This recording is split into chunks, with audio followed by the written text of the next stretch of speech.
Nous sommes d'un seul esprit, d'un seul cœur et d'un seul but. Oh, non, de Jésus. Je suis venu en Afrique. Je sens que je dois vous dire cela. Puis-je le dire? Je suis venu en Afrique. Je suis mon premier. Ma première réalisation en arrivant là-bas était que l'Afrique ne m'avait pas attendu. Les gens n'étaient pas intéressés par ce que j'avais à dire. Ils n'ont pas venu. J'étais tellement déçu. J'ai voyagé presque toute la journée pour prêcher dans une petite église. Quand je suis arrivé là-bas, après tous les tracas, il y avait 5 personnes et j'ai prêché de tout mon cœur et aucun d'eux ne voulait être sauvé.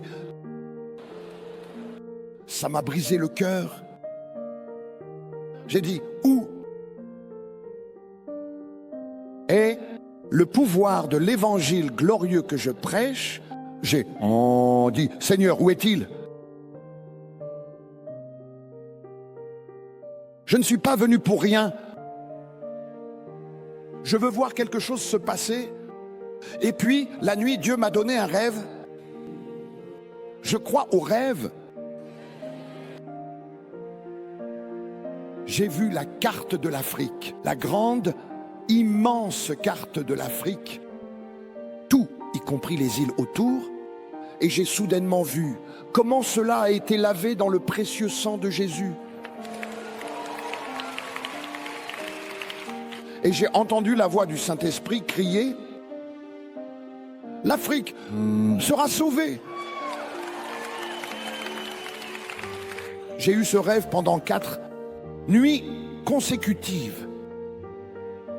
Et après la 4e nuit, j'ai dit à ma femme « Je pense que Dieu essaie de me dire quelque chose. » Partout où j'allais, je disais « Avez-vous déjà entendu ? As-tu déjà entendu ? L'Afrique sera sauvée. » Tu as entendu ? L'Afrique sera sauvée. Tu as entendu? L'Afrique sera sauvée. Mes collègues missionnaires d'Allemagne ont dit « Reinhard, tu es fou. » Parlons du Lesotho.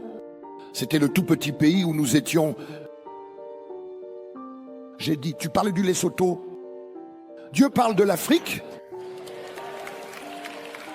Je vais maintenant me connecter à ses plans, parce que ces plans ne failliront jamais. Je me suis connecté à ces plans, et ensuite le miracle de cette gigantesque moisson d'âme a commencé. Comme une explosion. Comme une explosion. Aller au Botswana, la ville capitale des Gaborone. Le Seigneur m'a dit, je veux que tu prêches dans ce stade. Peux-tu voir là-bas ce stade? Stade national. Oh, j'ai dit, Seigneur, j'ai toujours voulu prêcher dans le stade, mais les gens ne venaient jamais. Si tu dis que je vais prêcher dans le stade, c'est ce que je ferai. Je suis allé avec un pasteur qui m'a accueilli là-bas. Je suis allé voir les autorités et j'ai réservé le stade. J'ai dit, aujourd'hui, dans 4 semaines, j'ai une croisade évangélique, ma première croisade évangélique dans un stade. Je suis allé d'église en église. J'ai dit, je m'appelle Reinhard Bonnke. Un nom si drôle. Je suis un évangéliste et aujourd'hui, dans 4 semaines, j'organise une croisade évangélique au Stade National. Je vous invite, s'il vous plaît, venez. Non, non. Quel était votre nom? À la fin, j'ai dit, je suis monsieur personne. Mais Dieu m'a parlé. Pour faire court, 4 semaines plus tard, personne ne voulait coopérer. Juste un. Et il avait 40 personnes dans son église le dimanche. Juste un avec 40 personnes. Je me voyais déjà dans le Stade National avec 40 personnes. Vous savez comment notre esprit nous joue des tours? Le jour est arrivé, j'ai dit, ô Seigneur, ô Seigneur, ô Seigneur, je suis ici parce que tu as parlé. J'ai attendu et attendu et attendu. La première réunion était maintenant. Il y avait 100 personnes. 100. Je sais, avec certitude, parce que j'ai compté 10 fois. Mais vous savez, 100 c'est 100 si vous comptez les têtes et non les doigts. Il y avait 100 personnes, y compris moi. J'ai pris ma Bible et j'ai commencé à prêcher. J'ai prêché pendant 10 minutes, quand tout à coup, là-bas, quelqu'un a commencé à crier « Je viens d'être guéri !» Un autre, un autre, un autre. Je me suis dit « Attendez une minute, c'est très étrange. Je n'ai même pas prêché sur la guérison. » Ce jour-là, j'ai appris ma première leçon. Et cette leçon était que Jésus ne peut souvent pas attendre que nous, les prédicateurs, ayons fini avec nos sermons ennuyeux. Il a hâte de faire de grandes choses. Mais cette nuit-là, une femme aveugle a retrouvé la vue et un handicapé a marché. Quelques jours plus tard, le stade était plein, bondé. Bondé. Pour la première fois de ma vie, j'ai vu 3000 personnes se faire sauver en une seule réunion. Lors d'une réunion, j'ai dit, oh, c'est comme si le ciel embrassait la terre. Et c'était tout le temps, salut, signe et merveille, à gauche et à droite. C'était une extension des actes des apôtres. Et puis le Saint-Esprit m'a parlé, il m'a dit, demain, je veux que tu parles du baptême dans le Saint-Esprit. J'ai dit, oh Seigneur, ce n'est pas une réunion de prière, c'est une réunion au stade.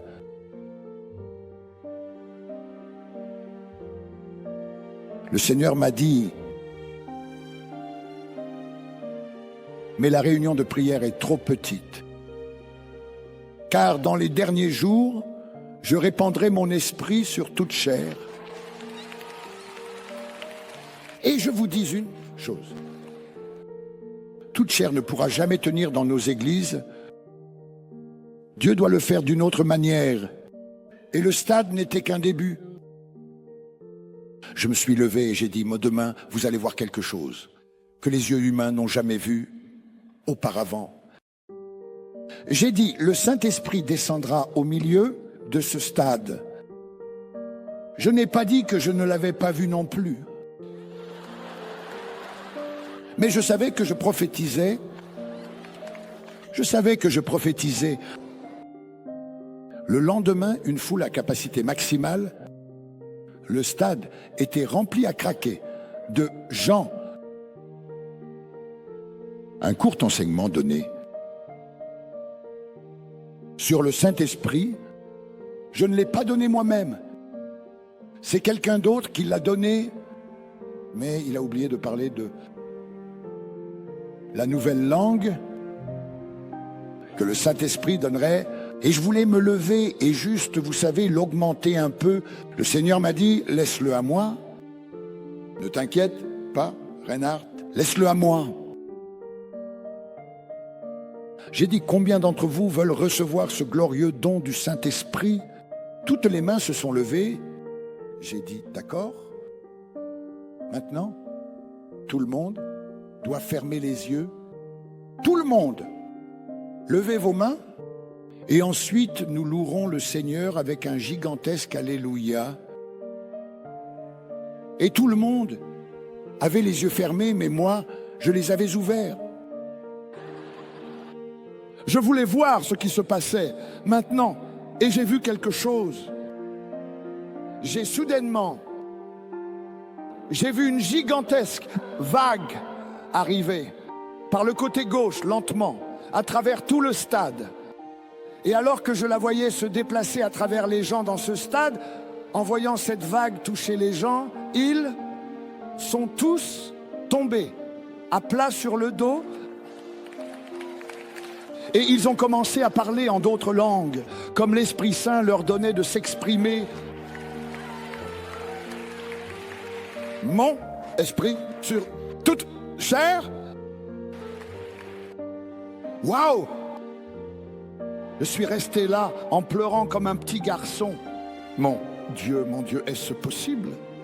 Et depuis ce jour, ça résonne dans mon cœur, c'est possible. Parce qu'au dernier jour, Dieu dit, je vais répandre mon esprit sur toute chair. Lors de cette croisade, 10 000 personnes ont été sauvées. Prochaine croisade. Waouh! Je ne pouvais pas croire mes yeux. Il y avait 30 000 personnes. Prochaine croisade. Cape Town, Afrique du Sud. 75 000 personnes dans un seul service. J'ai dit à ma femme, j'ai dit, chérie, c'est le maximum de Dieu. L'Esprit Saint m'a réprimandé et m'a dit, Reinhard, Dieu n'a pas de maximum, pas heureux, c'est pas merveilleux. Alléluia. De là, je suis allé à Blantyre, au Malawi. Pour la première fois de ma vie, j'ai eu une foule de 150 000 personnes lors d'une seule réunion.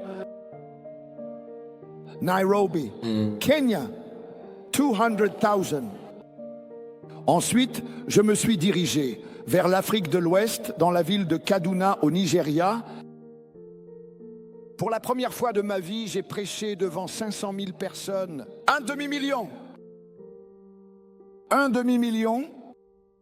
Les pasteurs sur la scène, ils pleuraient. J'ai dit, pourquoi pleurez-vous? Ils ont dit, quelque chose se passe, tu ne sais pas? J'ai dit, s'il te plaît, dis-moi. Ils ont dit, la grande majorité de toutes ces personnes ici sont des musulmans.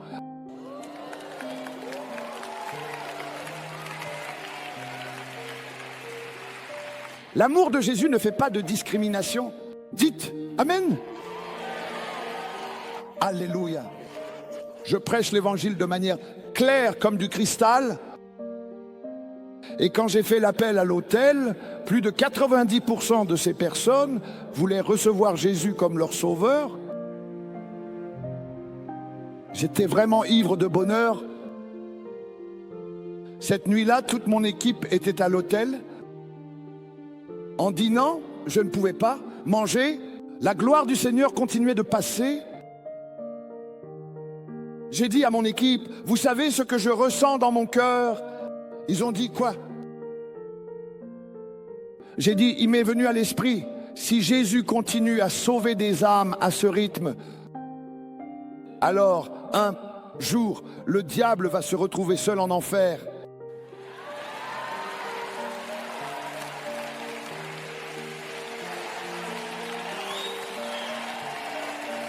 Amen.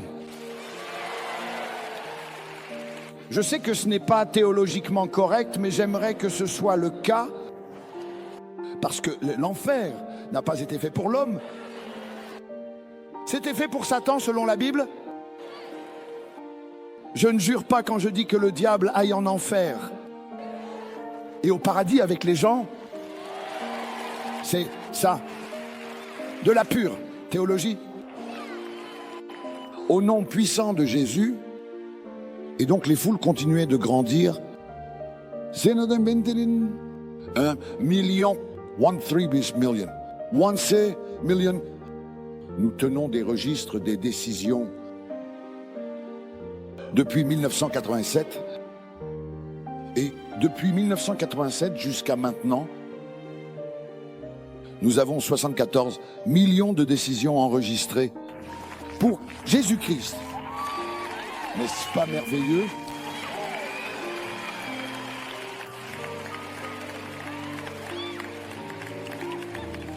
Et cela continue.